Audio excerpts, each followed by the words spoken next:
temos estreia hoje, hein, Vamoré? A partir de hoje, o Esporte Espetacular exibe uma série de reportagens especiais que vai reviver todas as conquistas dos 17 clubes campeões brasileiros, desde 1959, quando o Bahia conquistou a Taça Brasil, né? O primeiro campeonato nacional reconhecido pela CBF. Para iniciar a série, elegemos o recordista de títulos, o Santos, que juntamente com o Palmeiras soma 8 conquistas. De Pelé a Robinho, a tradição do time da Vila Belmiro é aproveitar os talentos dos garotos formados em casa.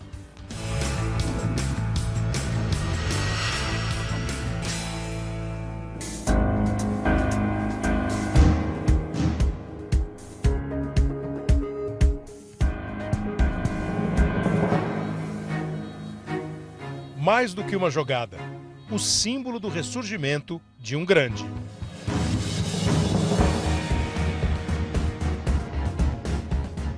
Acho que a pedalada foi mais ou menos que um marco, né? Se tivesse que falar um marco daquele jogo, com toda a humildade, foi a pedalada que ajudou e que eu lembro com muito carinho e todos os torcedores lembram até hoje. Aquela geração de meninos da Vila recolocou o Santos entre os maiores clubes do Brasil. Um grupo que surgiu quase que por acaso. O Santos sem dinheiro. E eu chegando, não sabendo o que fazer a princípio. Mas a fatalidade às vezes ajuda. Apostamos na garotada. Eu sou réu, confesso, tive que me reciclar. O primeiro teste foi um amistoso contra o Corinthians. Aí eu comecei a ficar entusiasmado com aqueles moleques, sabe? Eu falei, vou arriscar. Como eu tinha muita amizade com o Parreira, e o Parreira era treinador de um Corinthians todo cheio de pompa, merecidamente com os craques que tinha, falei, Parreira, vamos marcar um amistoso?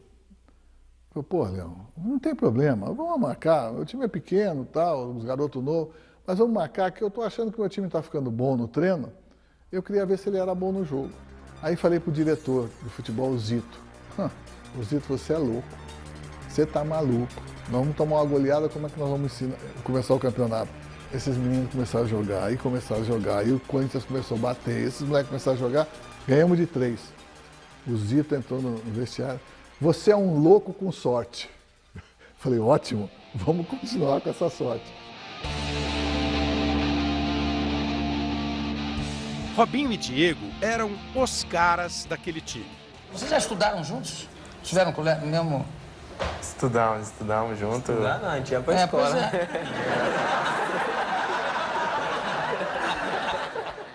Mas não eram os únicos. A defesa tinha Fábio Costa e Alex em ótima fase. No meio, a categoria de Elano e a elegância do Renato. Um jogador de marcação que passou o campeonato inteiro sem receber nenhum cartão. Como um momento que só acontece no futebol, a consagração veio diante do mesmo adversário daquele primeiro teste. Uma final de campeonato brasileiro contra o Corinthians. Um jogo com muito mais peso, repleto de rivalidade. Mas para aqueles meninos, não parecia muito diferente do amistoso anterior, lá da pré-temporada.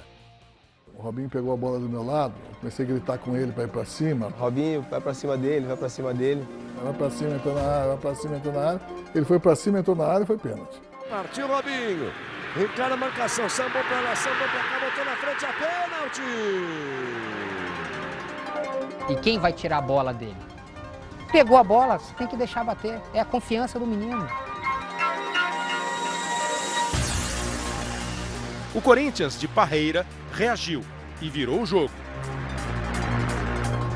Mas os gols de Elano e Léo acabaram com uma longa fila. Eram 18 anos sem título. O último tinha sido o do Campeonato Paulista em 1984. É ótimo ganhar do Palmeiras, do São Paulo, do Vasco, do Flamengo. Mas ganhar do Corinthians sempre teve um gostinho extremamente especial. O Santos campeão tinha voltado.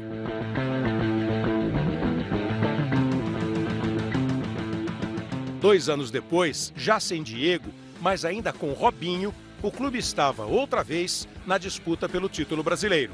No caminho da conquista, uma história que transcendeu o futebol. A 7 jogos do fim do segundo Campeonato Brasileiro disputado por pontos corridos, o Santos liderava e tinha o Atlético Paranaense na cola. A vantagem estava no número de vitórias. Com o time já concentrado para a partida contra o Criciúma em Santa Catarina, uma notícia bombástica atingiu em cheio a principal estrela do Santos. Tive uma movimentação estranha de segurança. Falei, o que aconteceu? Sequestraram a mãe do Robinho. Falei, o quê? Naquela tarde, em clima trágico, o time não passou de um empate e viu o Atlético Paranaense vencer o Fluminense e abrir 2 pontos de vantagem. O Ashton dominou, girou por cobertura. Que golaço! O da virada nos acréscimos. O Atlético Paranaense marcou o gol de número 75 no Campeonato Brasileiro. O Santos seguiu sem Robinho e passou a perseguir o rival. A liderança dos paranaenses durou até a penúltima rodada, quando o Atlético perdeu para o Vasco. Aberta contagem em São Januário. Vasco 1, Atlético do Paraná 0. E os meninos da Vila bateram o São Caetano. Pra tirar da gente vai ser difícil pra caramba, amigo. A uma rodada do fim do campeonato, o que faltava mesmo era a boa notícia. E, enfim, ela veio. Depois de rever a mãe, o jogador Robinho falou. Estava feliz e aliviado. Eu acho que não existe reencontro melhor do que ver a mãe com saúde e dando risada pra mim. Foram 41 dias afastado do futebol. No reencontro de Robinho com o grupo, uma história incrível. Enquanto esteve ausente, o rei das pedaladas foi substituído pelo esforçado Basílio. Durante o treino para o último jogo, o técnico Vanderlei Luxemburgo deu o colete para o então titular e passou ao jogador a decisão sobre a escalação de Robinho. A felicidade que ele teve agora nos olhos dele, só olhar para os olhos dele, a felicidade que ele teve. Então acho que a 7 vai ser entregue para ele no domingo. A vitória por 2-1 contra o Vasco deu ao Santos o 2º título nacional nessa nova era. Uma conquista inesquecível para Robinho. Bicampeão brasileiro, Robinho? Graças a Deus. Batalhamos muito desde o começo do campeonato. Nunca deixamos de acreditar, apesar do Atlético passar um bom tempo também na frente. E agora coroar, graças a Deus. Campeão! Esses foram os primeiros títulos nacionais do Santos desde a criação do Campeonato Brasileiro com este nome, em 1971. 6 anos depois do bicampeonato, em 2010, a CBF reconheceu os títulos da Taça Brasil e do torneio Roberto Gomes Pedrosa como conquistas nacionais, iguais às do Campeonato Brasileiro. Torneios disputados numa época em que o futebol brasileiro tinha rei e o Santos era o seu reino. A gente disputou tudo e perdeu o mínimo, ganhou quase tudo. E para ganhar quase tudo, o técnico Lula adotou uma estratégia: apostar na base. Com a presença do Lula nos profissionais, ele trouxe, confirmou o Zito como titularíssimo, trouxe Pepe, trouxe Pagão, trouxe Del Vecchio, Ramiro. Entre 1961 e 1965, foram 5 títulos consecutivos da Taça Brasil, uma competição nacional entre clubes, com um formato curto e regionalizado, devido às dificuldades de transporte da época. Só os campeões estaduais participavam, e os times mais fortes, como o Santos, disputavam apenas as fases finais.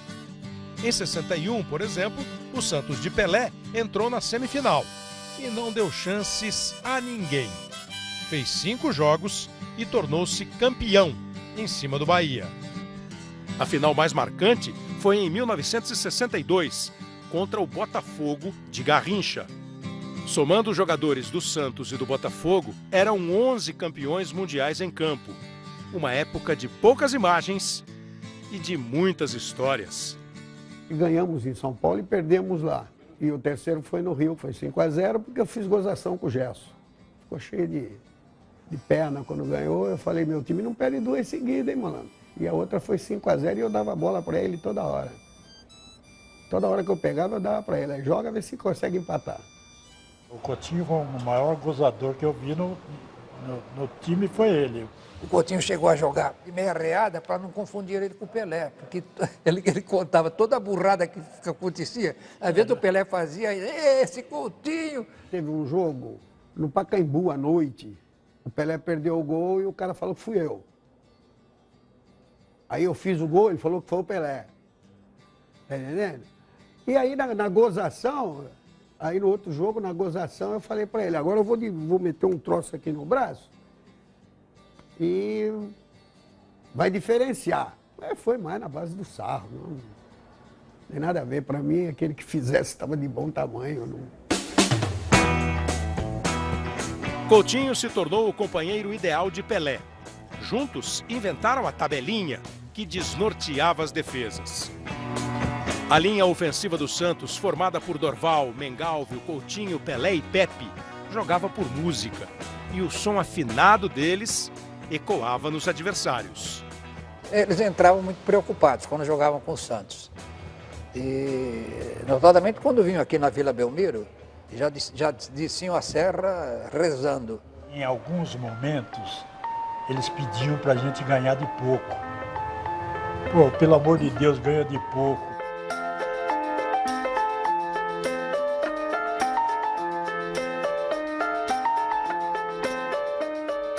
Era um ataque completo, mágico.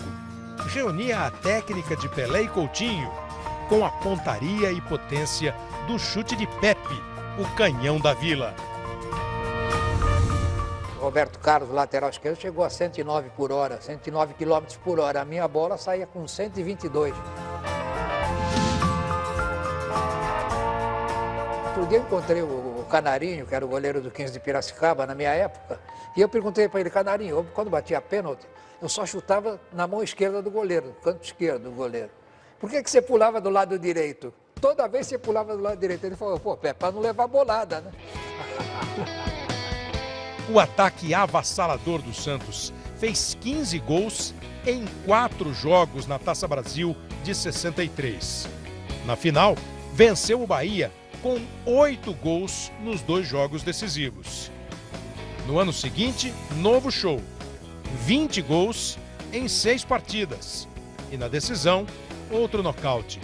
4-1 em cima do Flamengo. E era um futebol muito vertical, muito ofensivo, né? Perdia-se pouco tempo. Logo recuperava a bola, saía para o ataque para definir e definia. A defesa do maior Santos da era Pelé também tinha muito valor. Gilmar, Lima, Mauro, Calvé, Dalmo e Zito, o grande capitão e líder do time.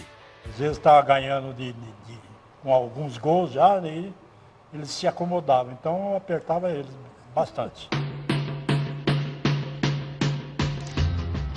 Em 65, a decisão foi com o Vasco. 5-1 no primeiro jogo, 1-0 no segundo. Com 5 títulos consecutivos, o Santos voltaria a comemorar um novo campeonato brasileiro em 1968, após vencer o torneio Roberto Gomes Pedrosa, o Robertão. Era uma competição mais longa, acirrada e mais abrangente do que a Taça Brasil. Dessa vez, o Santos precisou de 19 partidas para se sagrar campeão, após vencer um quadrangular final, 2-1 no Vasco, no último jogo. E mais uma vez, a fórmula se repetia. O time vencedor era formado por uma nova geração, que revelava craques e contratava jovens talentos. Era raríssimo você ver um jogador que fosse mais brio do que técnica, mais brio do que brilho, né? Todos eles sabiam jogar bola e jogavam bola com muita perfeição. Com a saída de Pelé, terminava uma era de ouro. Mas a história centenária do Santos, com 8 títulos brasileiros, ensinou que a volta ao topo tem um atalho certo. Basta levar a sério os garotos que brincam de bola por ali.